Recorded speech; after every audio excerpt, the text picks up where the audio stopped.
If you walk out of this hall and you walk into the gardens of Parmarth, where we have all of the different statues, one of the statues is of a man who's got what looks like a balance, like a weight balance. You know, the way they used to sell fruits or vegetables at a grocery store and see how much it weighs. He looks like he's carrying one of those on his shoulder. And that's a statue of Shravan Kumar, who was a young man whose parents were blind. And he was taking his parents on a sacred pilgrimage because in the Hindu tradition, like so many world traditions, going on a holy pilgrimage is considered a duty of people who are devout. It's considered a very great blessing to be able to go to the holy places. So Shravan Kumar was taking his parents on pilgrimage because since they were blind, they couldn't walk themselves. So he was carrying them. They stop in a dharamshala. He leaves his parents in the dharamshala. He goes down to the river to get water for them. He's collecting the water in a bucket for them. Now, flash for a moment to another simultaneous happening. We have a king, King Dashrath, a good man, a good king, unable to have offspring. It's creating, as you can imagine, turmoil. He's a king. Who's going to carry on the lineage and the kingdom? He's out in the same jungle, hunting, flings the arrow from his bow, and he hears a noise in the bushes. He thinks he's got himself a deer. He rushes over and he sees that his arrow has hit Shravan Kumar, who was collecting water. He feels horrible, of course, as you can imagine. Shravan Kumar says, "There's nothing that can be done for me. My lifeblood is flowing out of me. But take care of my parents, please. They are blind. They are in this dharamshala. They are waiting for me. Please go. Tell them what has happened. Bring them the water. Take care of them." Now you can imagine what this king must be feeling as he goes into this dharamshala to have to tell these parents that he's just killed their son. He walks in. They hear the noise. They say, "Shravan Kumar, Shravan Kumar." With a very, very heavy heart, he tells them what has happened.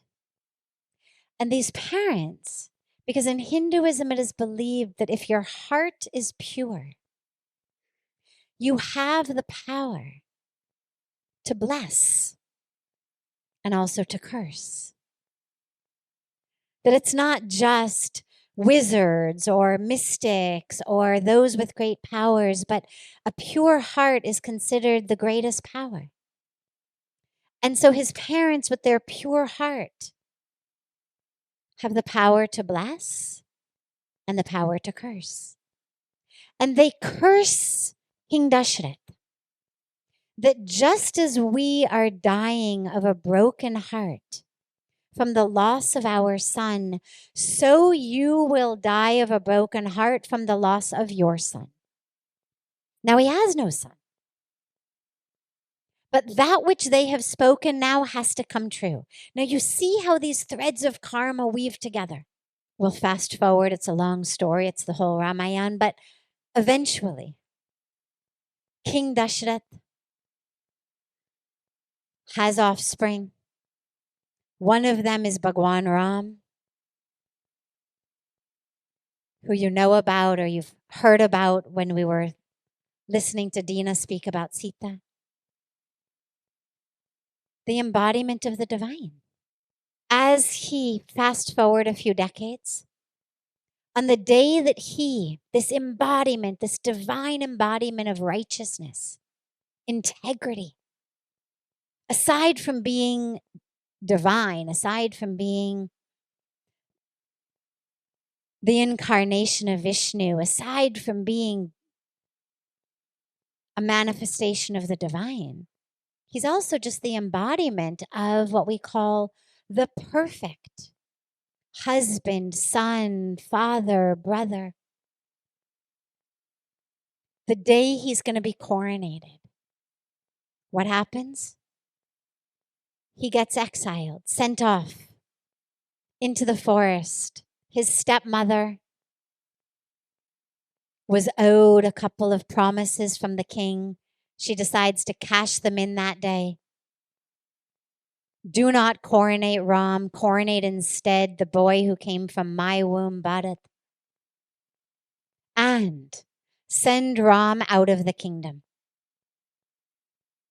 Now, you imagine, and this is something that comes up all the time, that people ask all the time.